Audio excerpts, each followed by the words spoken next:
내년 시즌 롯데자이언츠 5선발은 어느 선수가 하게 될까? 김태형 감독을 선임한 롯데자이언츠의 선발 투수진은 어느 정도 확정된 모양새다. 아직 스프링 캠프도 시작하지 않았고 내년 시즌까지 많은 시간이 남아있지만 올 시즌까지의 결과만 본다면 4선발까지는 정해져 있다.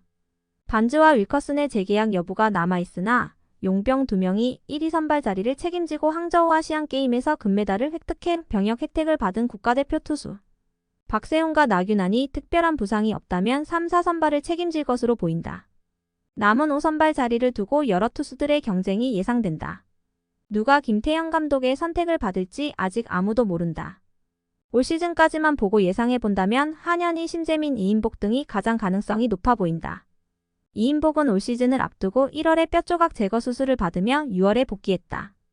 다만 복귀 이후 등판한 퓨처스 경기에서 6점대의 방어율을 보여주며 몸 상태가 정상이 아닌 모습이었는데 급하게 복귀한 게 아닌가 하는 우려도 많았다. 복귀 이후 수비에 도움을 못 받은 경기도 있었지만 예전에 컨디션을 찾지 못한 듯 부진한 투구 내용을 보여주며 1군에서 말소되었다. 수술 후유증으로 인한 구위가 하락되었거나 몸이 만들어지지 않은 상태에서 급하게 복귀해서 부진한 게 아닌가 추측된다.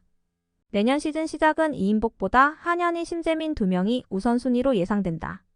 한현희는 경남고등학교 시절부터 청소년 대표를 지내면서 주목받던 유망주였고 2012년 신인 드래프트에서 1라운드 2순위로 넥센에 입단했다. 데뷔 시즌 시범 경기에서 엄청난 호투를 하였고 개막전에서 데뷔해 두산의 중심 타선을 삼진으로 돌려세우며 인상 깊은 모습을 보였다. 13시즌에도 필승조로 활약하며 27홀드를 기록하며 홀드왕 타이틀도 차지하게 되었다. 14시즌에는 인천 아시안게임에 선발되며 금메달을 획득해 병역 혜택도 받았고 31홀드를 기록하며 2연속 홀드왕에 오르며 리그 최정상 세선맨이 되었다. 선발과 개투를 오가며 자기 몫을 다하던 투수였으나 팔꿈치 인대접합 수술 이후 하락세를 보이기 시작했다. 체중이 급격히 불어났고 21시즌 한참 팀이 순위 싸움을 하고 있는 상황에 숙소를 이탈하여 술판을 벌이며 출장 정지 징계를 받았고 팬들의 질타를 받았다.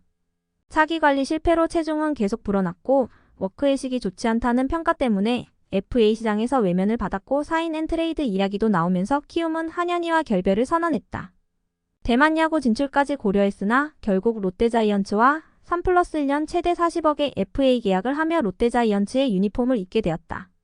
롯데자이언츠 팬들은 한현희 영입에 대해 자기관리 안되고 워크의식에 대한 논란이 많은 A등급의 선수를 유망주 유출을 하면서까지 일반 FA 영입으로 했어야 하는지에 대한 비판이 많았다. 하지만 롯데에서 공들이던 서준원이 불미스러운 일로 인해 방출되며 그나마 다행이라는 여론이 형성되었다.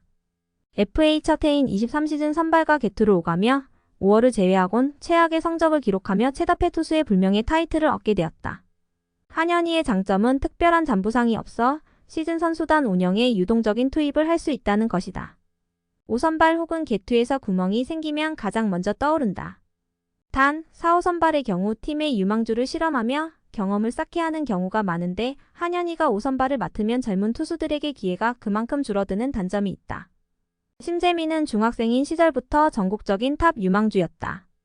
고등학교에 진학하며 고교 최고 자완 에이스로 주목받았지만 혹사로 인해 고3 시절은 거의 뛰지 못했다. 롯데자이언츠도 1차 지명 대상자로 부상 경력이 있는 심재민을 염두에 두고 있을 만큼 가능성이 있는 자완 파이어볼러 투수였다. KT가 신생팀 특별지명으로 심재민을 지명하며 KT에 입단했다. 입단하자마자 토미존 수술을 받고 2015년이 되어서야 본격적으로 모습을 보이기 시작했다. 프로 데뷔 첫 승을 한 상대팀이 현 소속팀인 롯데자이언츠다.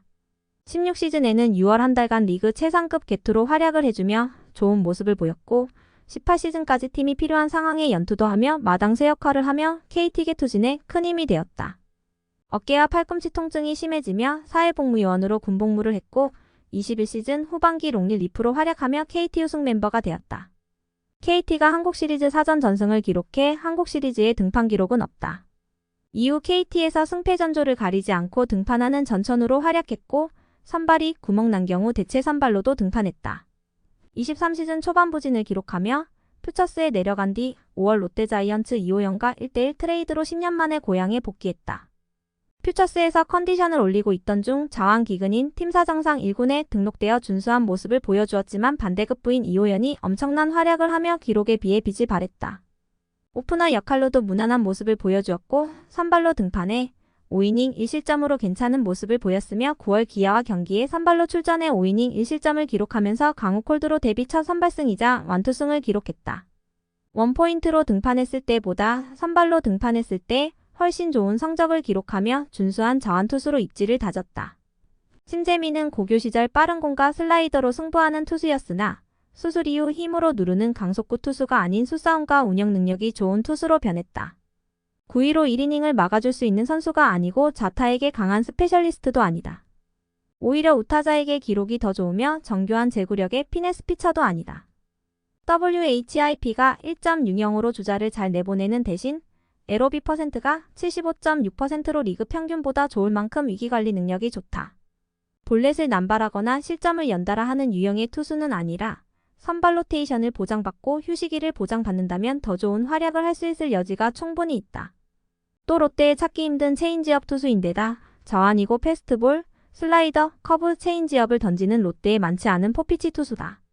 올 시즌 기록을 봤을 때 주자를 내보내도 경기를 운영하는데 여유가 있을 수 있는 선발 투수가 적합해 보인다. 과연 내년 시즌 롯데 5선발은 누가 될까? 김태형 감독의 선택이 궁금해진다.